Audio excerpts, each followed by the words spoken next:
Roki, pokaži njima da nije Italija samo za manistru i pice radit.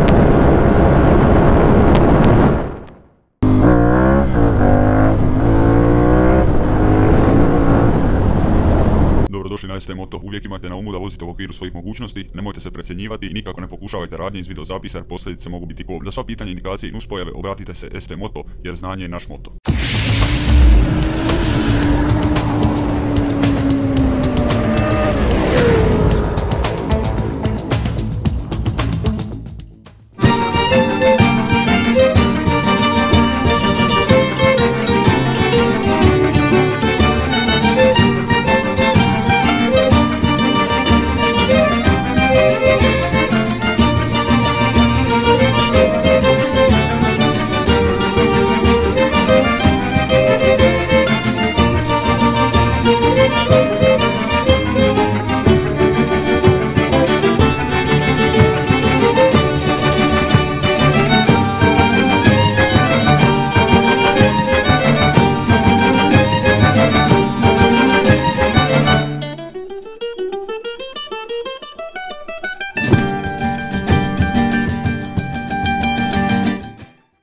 Dobar dan, pozdrav svima, dobrodošli na još jednu recenziju. Evo, po prvi put na kanalu imamo talijanski brand Ducatija. Znate da nisam baš neki veliki fan Ducati motora, međutim ovdje se radi o Ducati Monsteru 696 2014. godina sa svojih 80 konjskih snaga, 68 Nm okretnog momenta, zračno hlađenje, 2 cilindra, dakle L-Twin. Isto tako mašina posjeduje Desmotronic ili ti ga Desmo poznatiji. Šta je u stvari Desmo? Desmo ili Desmotronika, vjerojatno ste čuli za to, možda ne znate šta to znači. Danas smo tu da vam to malo i objasnim. Dakle, to je sustav otvaranja i zatvaranja ventila koji se ne koristi na normalnim motorima. Znači, jedino Ducati to koristi da bi dobija svoj specifičan zvuk i po kojem je naravno i karakterističan. Tako da ćemo vam sad, za vas koji ne znate, malo pobliže objasniti kako taj sustav funkcionira i o čemu se tu zapravo radi. Znači, kako smo spomenuli, radi se o sustavu zatvaranja i otvaranja ventila u glavi cilindra koji te radnje ne obavljaju na klasičan način kao kod ostalih motora pomoću poluosovine, to jest lanca koji pokreće ventile. Ovdje se radi o malo drugačijem sistemu kojeg je uveo u Ducati glavni inženjer 1989. a davno prije je to čak koristio i Mercedes, no to nigdje nije zaživilo nego se samo primjenjuje na Ducatijevim motorima.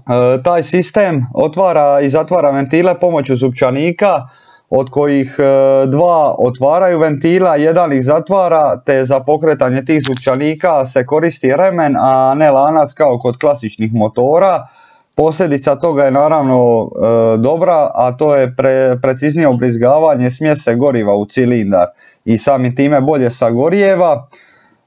Krajnji lijevi i krajnji desni zupčanik imaju ulogu otvaranja ventila, a srednji zupčanik ih zatvara i sve se to odvija priko konusa, znači to je nešto slično kao kod klackalica.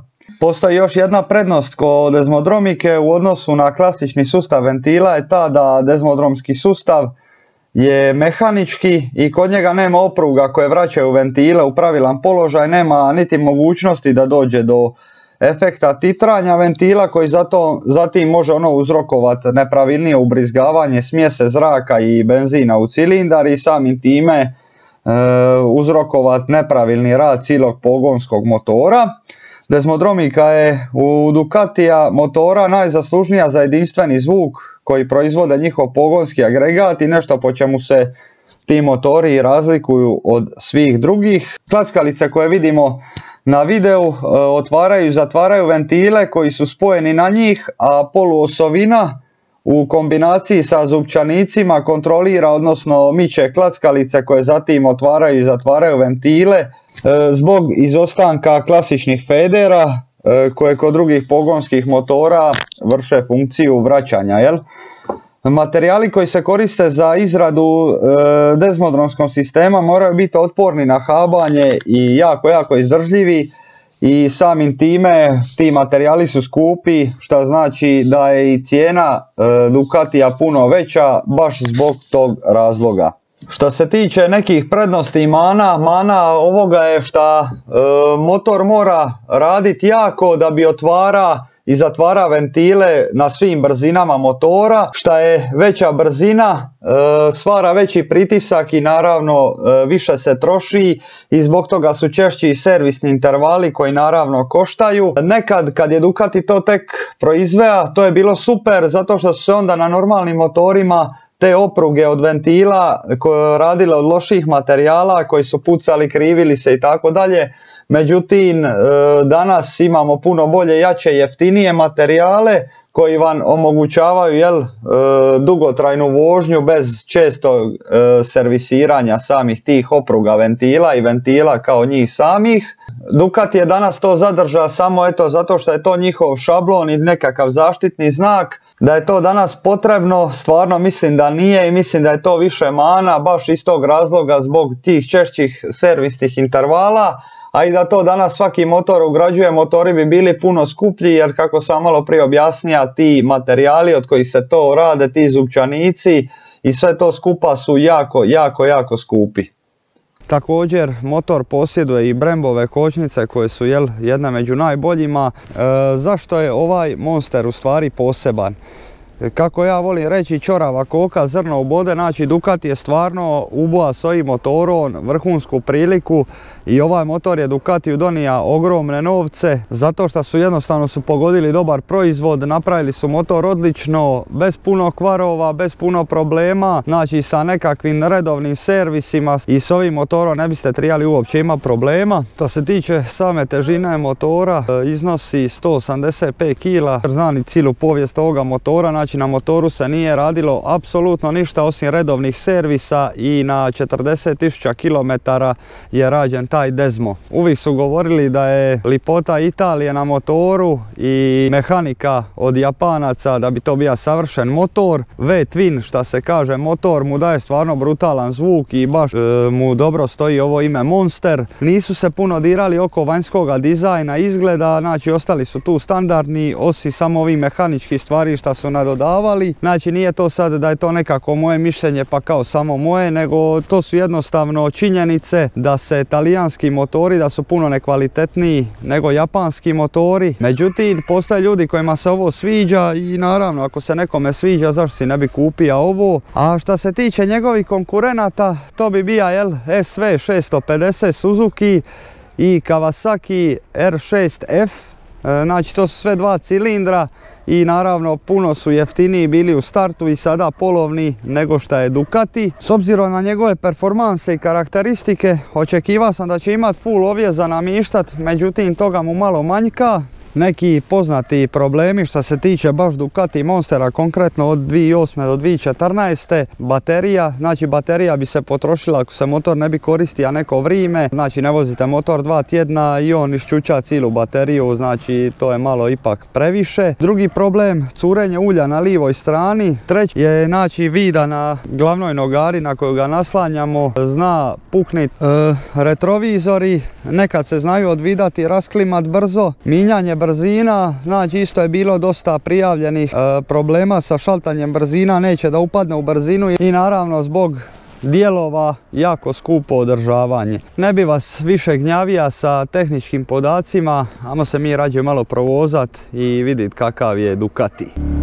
Ovako na prvu dobar mi je položaj sidenja, iako mi se čini da sam malo previše nagnut naprijed. Ovo mi se ne sviđa. Ima dosta velik razmak između prve i druge brzine i treba stvarno napraviti dobar manevar nogom.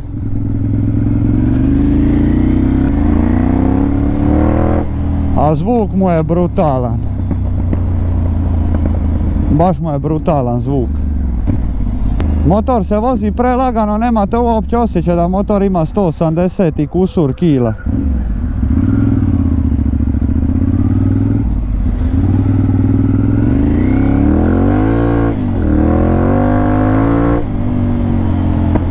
Strašan je motor ovako na ove gire.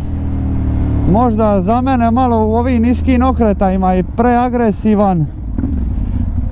To se neće sigurno svidjeti novim vozačima. Meni to ne smeta. Meni se uvijek sviđa zvuk od V motora, V2 ne V4.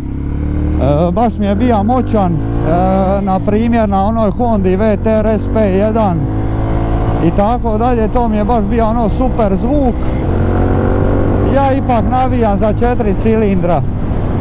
2 rade, a 2 se lade.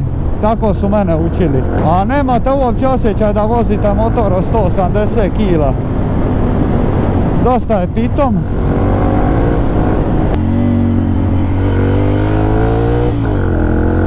Ujme šta se lipo vozi po zavojima, nevjerovatno.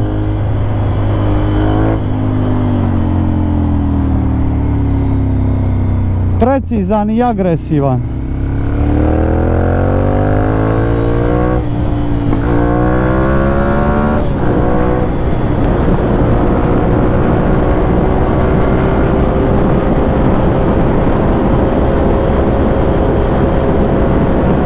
Što se tiče ovako zavoja na velikoj brzini, kako si mu zacrta putanju, tako ide, tu stvarno nema riječi. Malo su mu kratke brzine,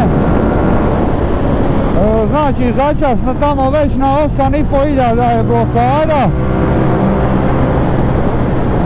Volija bi da je malo veća da ima malo više okretaja, jer ipak je 600-700 kubika. Zaštita od vitra 0.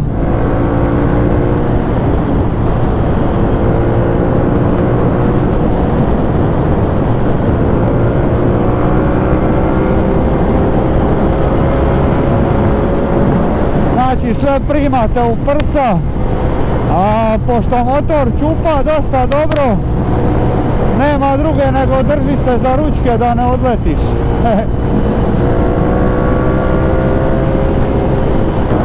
Nije baš napravljen za neku veliku brzinu, ali je pristojan motor dosta. Tako je, Roki, pokaži njima da nije Italija samo za manistru i pice radi.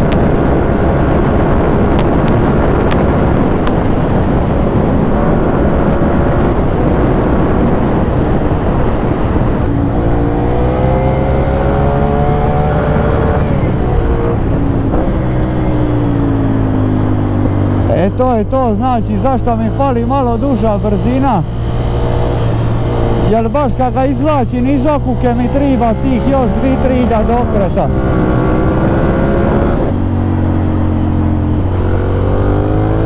Evo, ovdje je već malo mokra cesta pa se nećemo igrat, ali možemo ovako baciti koji zavojić, ali super leži.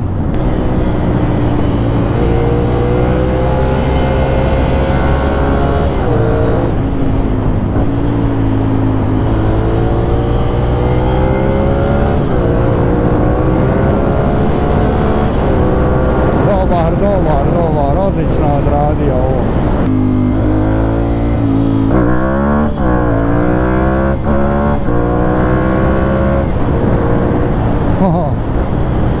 Ima dobar. Ovo mi se sviđa kod 2 cilindra, agresija ova.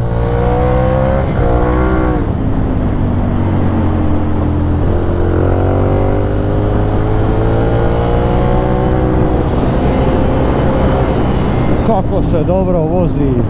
Bolje mu leže ove kratke okuke nego duge. Mislim da se u ove kratke okuke može doslovno voziti s bilo kime, jer dosta dobro leži. Mislim da je Ducati stvarno uboa dobar motor s ovim. Na kraju krajeva ne bih prodao 200.000 primjeraka, jer stvarno glasi za jedan od najboljih modela koje Ducati napravija. Ova nervoza na malim okretajima je iritantna, ali svejedno je, leži do štapne bez greške. Mi je napravljeno što mu je težište pribačeno naprijed dosta više nego na klasičnim naked motorima, i onda mu to omogućava bolju stabilnost, znači nisam osjetio neku nesigurnost ono na volanu, da sam pomislio jebote triba amortizer volana. Pošto sam ja naučen na 4 cilindra i puno više okretaja nego što to ovaj motor može, nije mi se lako gasirat, zato što onda moram izračunat u koju ću ja sad brzinu ušaltat, tako da mi na izlazu iz zavoja ne pita šaltat brzinu. Tako da to me malo nervira, ali neko ko se naučio na 2 cilindra, njemu je to ko dobar dan.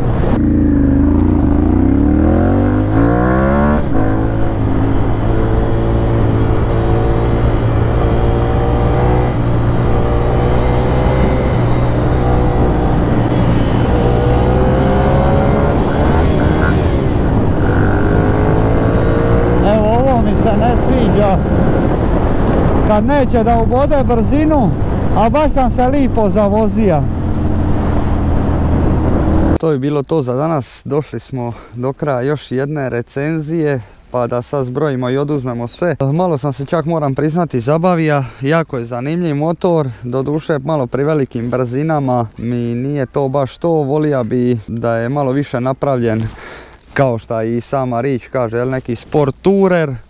Ne sviđa mi se što sam nagnut naprijed, to mi je malo previše i mislim da za neki veći put ne znam koliko bi to bio udoban. Što se tiče samoga sica, sic je preudoban, kočnice brutalne, prelaganje za vozit, oštar je po zavojima, precizan, znači tu stvarno nema riječi, baš se lagano vozi, znači može ga voziti početnik, može ga voziti neko iskusan, iako smatram da je možda malo za početnike preživčan i prenervozan na niskim okretajima. I isto tako mi se nije svidjelo što sam osjetio neke male rupice tokom gasa, znači nije baš linearan, nego je dosta sirov i agresivan. Ne sviđa mi se što ima veliki razmak između prve brzine i druge, znači ono ima prva layer i druga i tu je veliki gap između i trija mi stvarno puno s nogom i ne pogodim svaki put. To su mogli malo utegnutije napraviti i znalo mi se čak dogoditi nekad da mi upadne u među brzinu. Mislim da bi trebali staviti definitivno namještanje ovjesa da ga svako namjesti po sebi. Tako da što se mene tiče, ja bi mu dao visoku 7. Imate neke svoje mane, na primjer održavanje jako skupo, nemate ga di servisirat. Ne sviđa mi se baš dole mjenjač, jako je nervozan i agresivan na niske okretaje. Međutim, ono što mi se sve sviđa na motoru su kočnice, njegova ciklistika, kako je motor lagan, znači pravo uživancija za vozit, zvuk brutalan, znači pravi ono V motor zvuk. To me jako očaralo, znači mogao bi ga slušati cijeli dan bez obzira što je talijanski motor. Iako mi je ugodan za sidit, znači guzica mi ne pati, lipo su napravili mekan sic. I eto, malo mi smeta što se dosta nagnuti naprijed, ne baš ko na Eru, ali kao da naginje prema tome. Bija sam puno skeptičniji što se tiče Ducatija, međutim vozija sam ga bija prije, probao sam jedan put džir napraviti. I bija sam malo skeptičan, međutim sad kad sam napravio malo veći džir i malo brži i malo opušteniji, mogu reći da nije loš za onoga koji ima novaca, a za vas koji nemate novaca kupite SV. To bi bilo to što se tiče našeg talijanskog bolida. Hvala što ste gledali video, lajkajte, šerajte i subscribeajte i vidimo se sljedeći put.